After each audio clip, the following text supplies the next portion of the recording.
How to log in into Nordstrom Employee account.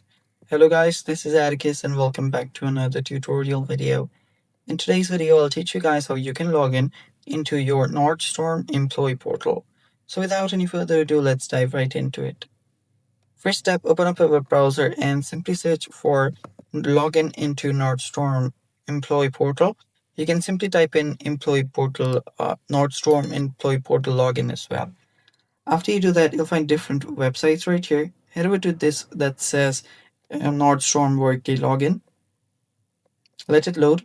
And yeah, before we move on, if you're new to our channel, head down below and hit the subscribe button so you don't miss out on our future videos.